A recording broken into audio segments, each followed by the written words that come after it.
I'm a certified nutcase, and I don't have enough money for therapy, so I just decided to have therapy in my car. This is the backseat therapy session. And if you're a nutcase like me, I salute you. Good afternoon, nutcases. Welcome to another wonderful episode of the Backseat Therapy Session. Today I want to talk about something real crazy. I want to talk about death. Mainly my theory about what happens after death. So I guess right now I'm gonna say goodbye, other 4 viewers I have, cause it's gonna get weird. So here's the thing. I believe, this is weird. It's weird, but, go with it. Alrighty. I believe, that, when you die, there is a place after death. The main reason I believe that is because of, this spirit molecule called DMT. And if you don't know what DMT, it's dimethyltryptamine. And what it is it's a chemical in every living thing. So humans, plants, trees, animals, they all have this. And the thing is if you're able to make it and then smoke enough of it, you are transported to another place. Like you leave your body and you go somewhere else. And then you have this trip.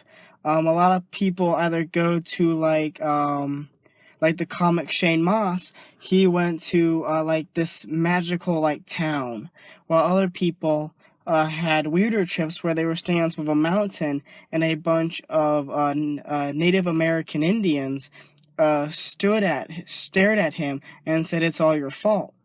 Now, each trip in normal time lasts 10 minutes. But inside of the trip, you could be gone for a day, it could be over real quickly, or it could be like months that you're inside of there. It really just kind of depends what happens. So I guess what my theory is that when you die, all of these components and all these chemicals mix with the DMT inside of our bodies, having us go out into another realm. Now, it gets kind of tricky, in what I believe of this realm to be that we go to. A lot of people talk about purgatory, and then from purgatory you either go to heaven and hell. That one makes, I guess, if we think about what makes sense in all of this craziness, that one kind of makes sense to me. Because I haven't really read or heard anything else other than that, so I'm just kind of set in my ways, not like stubbornly, just like, this makes sense, I'm gonna stick with this until something new comes along, you know? And just kind of like in a positive way. I like to think about, like, let's just say I do die, you know? I like to imagine myself having conversations with dead people I admire. One of my favorite conversations to have in my head is with Mitch Hedberg. He's a stand-up comic who died of an overdose a while back. He had this, like on stage, he would wear these really cool blue sunglasses, and he had long hair, and he kind of had this very slow talk. You know, it was like almost stonerish, but it wasn't. And he had this great joke about, I'm gonna try to do an impression of him, but it's not great. It sucks. I should work on it because I do it all the time, but I just don't. He goes, my buddy asked me if I wanted a frozen banana. I said no. But I wanted a regular banana for later, so yes. It's just like, I don't know, like when I saw that in high school, I thought, this dude is retarded. This guy's a comic, he sucks. But as time went on and I'm in college and I actually do stand-up, and I hear other people talk about him, and I watched him more, like, this dude's a genius. Like, he's a genius. Like, just the way he sees the world, and the way he speaks, and the way he writes just makes him a genius. And I feel like that's how you know you've grown as a person. If you think back as you as a kid and go, dude, I should smack you for that. Like, if I wish I could go, have a time machine, go to my high school self and go, you're retarded. Smack him upside the head and then go back to the future. That way my younger self goes, did future me just smack me and call me retarded? You know, like, hopefully that will, like, shake things up, you know, and, like, younger me will go, oh, maybe like, maybe, you know, like, maybe all those ways that I thought was correct, maybe it'll start something new, or I'll turn into a worse person. And that's why time travel sucks. But, back to, death. Yeah, just back to death. Yay. Anyways, I guess this is kind of the part where I start talking about God. And I just felt anybody who listens to this just turned it right off. And that's, you know what, that's fine. That's okay. I get it. It's weird. But hey, if you want to follow me on this journey, let's keep on talking. You know what I'm saying? Let's have some fun. I guess there's a lot of, like, different forms of God, you could say. Like, Pete Holmes describes it as, like, there's lifeguard God. And like, lifeguard God is basically, he watches over you and protects you like a lifeguard. I mean, I grew up being told to believe that, but it's hard in life to think that way.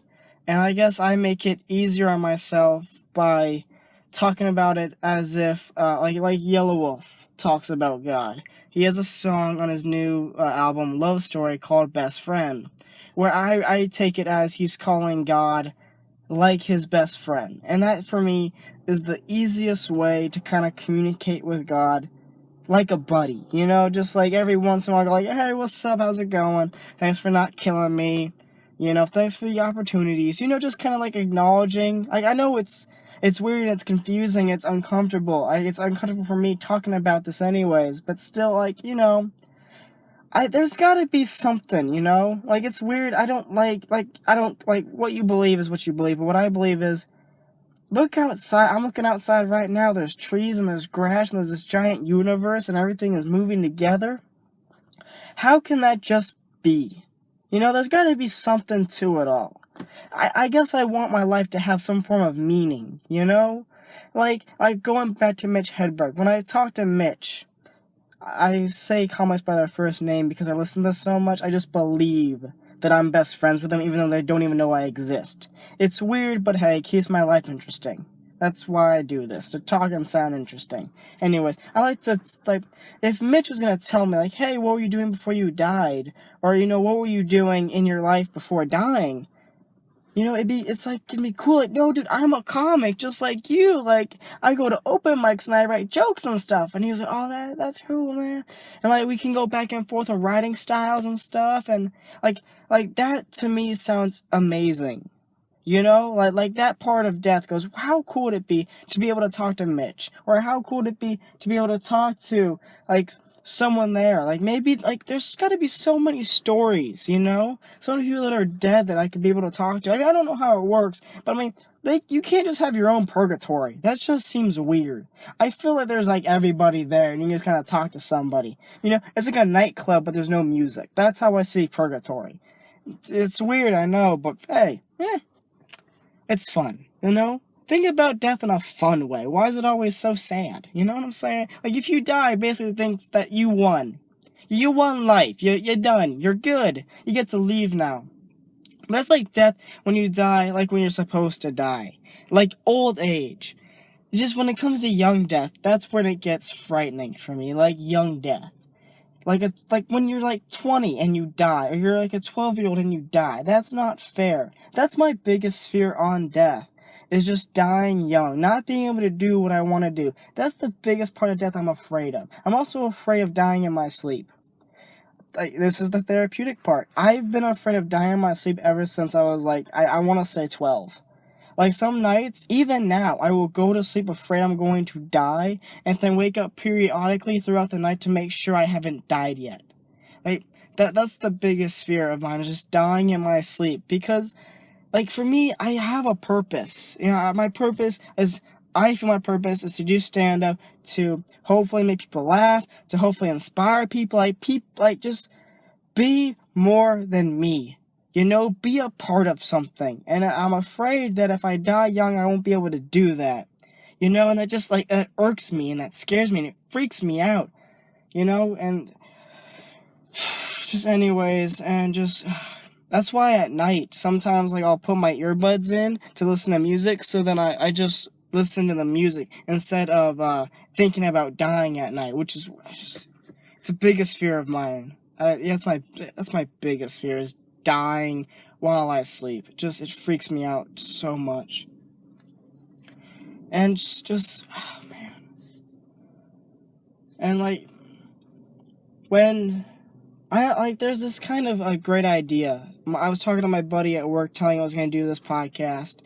And he was talking about how in some Indian cultures, I'm hoping I'm not messing this up. It was a couple of days ago. I might get this wrong. My apologies. But hey, if you do know what I'm talking about and I do get it wrong, put a comment and tell me how I'm wrong. Respectfully. I want to get the correct information out.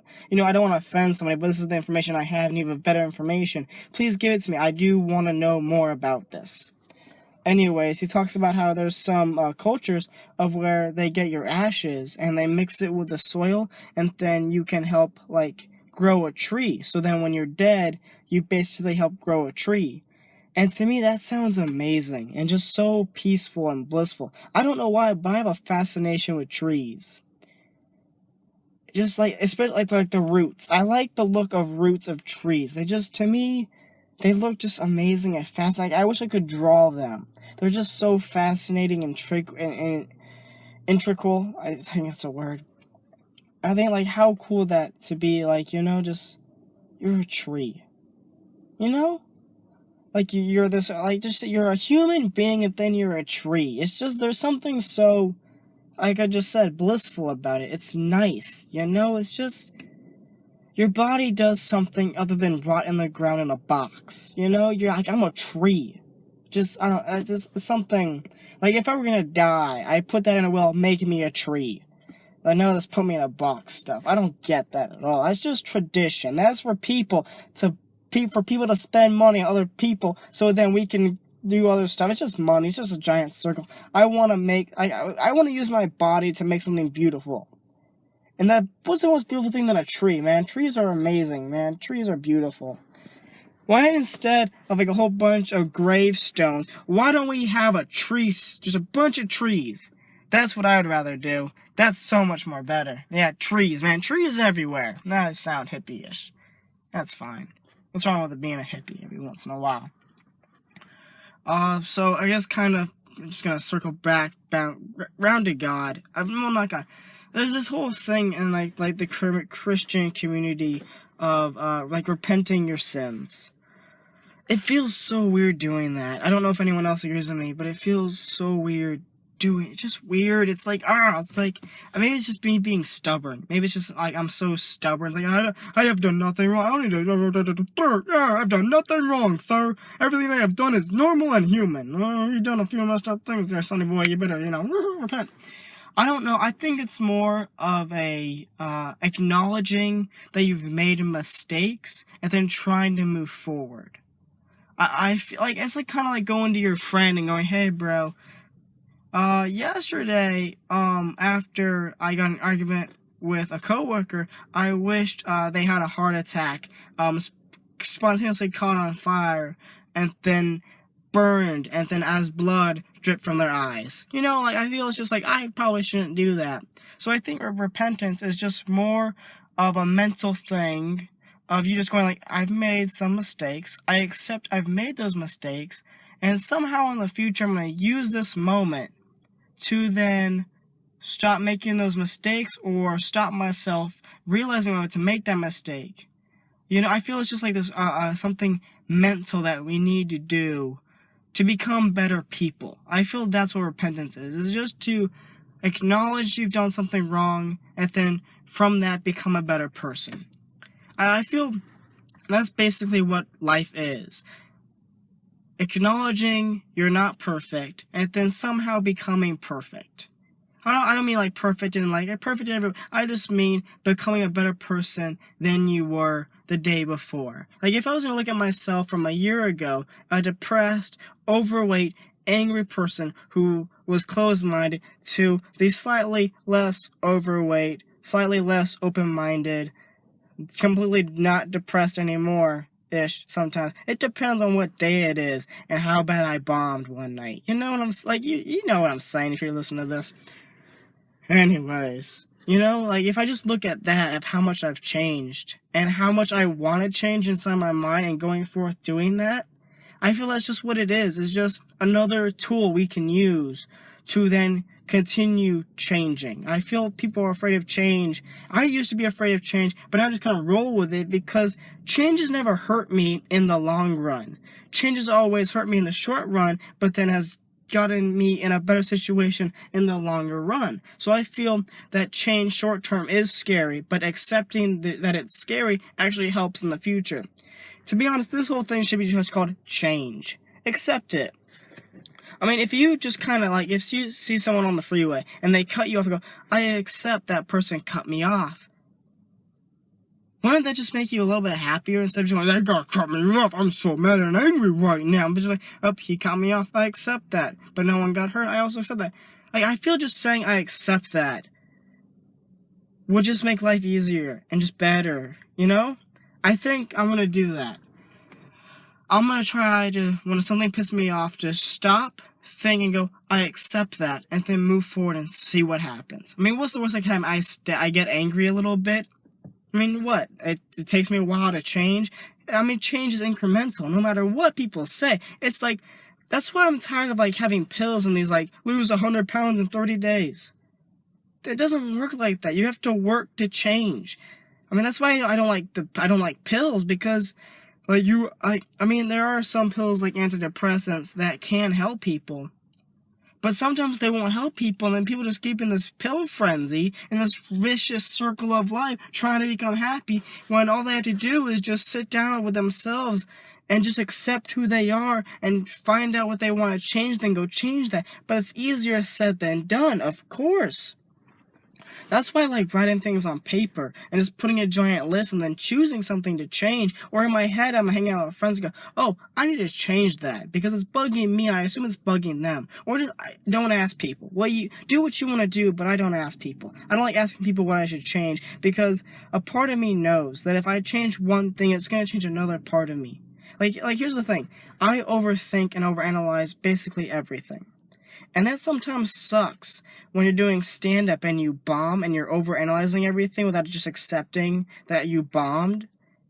But because I'm able to go down that pathway, I'm able to have these conversations with myself of how I pretend I was on ayahuasca and what my brain tells me. So it's a yin and a yang. So if someone says told me to change to not overthinking, then the positive part of overthinking I won't do, which won't help me. So I feel when it comes to acceptance, just accepting something is a small amount of change to help yourself in the future. That's what I'm getting at. Accept something now, and something will have a major change somewhere down in the future. That's a nice point. I'm going to end on that whole acceptance part. That's a good little rant. Move forward. So, here's the thing. So, like I said, I believe in God, but I also believe in other things. I also believe in Taoism. Now, I'm not too sure if Taoism is a religion or a philosophy. I like to think of it as a philosophy, just kind of another tool to get through life. You know what I'm saying? Like Taoism, here's a famous quote. I think I'm botching it, of course. It only takes one step to begin a 1,000-mile journey. Yeah, I botched it. That's not it at all. It's very close to that, but it's one step to accomplish a 1,000-mile journey. You know, it starts with one step. That's basically what it starts with one step. And, you know, it's just there's something so peaceful about it, because we all forget that we all start somewhere. People who are, let's say, movie stars, they started somewhere, and then they became famous because they worked hard at it, you know? And I feel that Taoism is basically going, how about we just understand the universe, understand your job, understand when your boss yells at you, that if it happens often, figure out how to change that, you know? I just feel Taoism to me is a philosophy that helps me understand what's going on in my life, so then I'm able to kind of make the correct changes to then move forward into having a more positive life. I don't like when people try to mix, let's just say, religion or beliefs plus philosophy. Those are two different things. I believe. I believe when it comes to religion or God, I don't see those two as the same. I know that's weird, but it's like there's too many labels. I think that's the problem with all this stuff. Is all these labels get mixed together.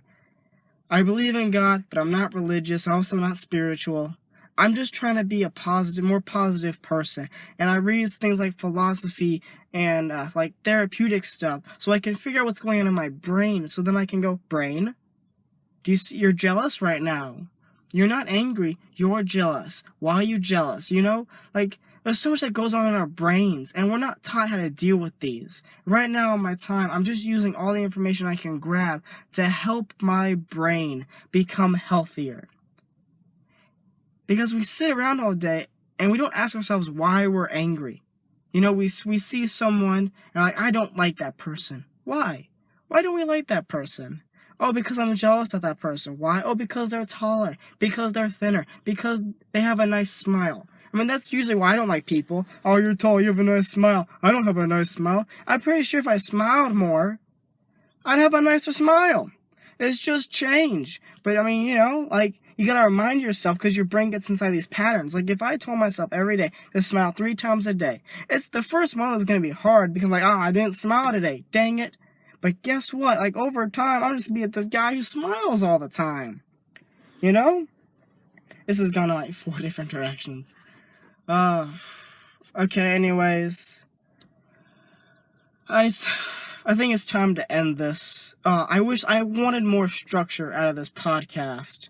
But I feel I hit some good notes. So I'm just going to do a real quick summary. I believe there's something after death, mainly because of DMT. And if you want to know more about DMT, I suggest you watch the DMT Spirit Molecule documentary on Netflix. I do believe there's a God, but when it comes down to it, I believe God is just kind of like your best friend, your buddy who you talk to on occasions or all the time. That's more on you. If someone from a church was going to say, they say all the time. But for me, I'm a 21-year-old dude just trying to figure it all out. I do it on occasions, but at least I do it, and I feel good when I do it. Anyways, okay. That prayer or repentance of sins is basically just acknowledgement that we need help or acknowledgement that we've done something wrong to future help change. Then when it comes to change, I believe in like philosophy like Taoism to help me become a more mentally stronger, positive person. That was beautiful. I gave myself shivers. What's burning hot inside those cars, so not really. But anyways, to all my nutcases out there, I salute you.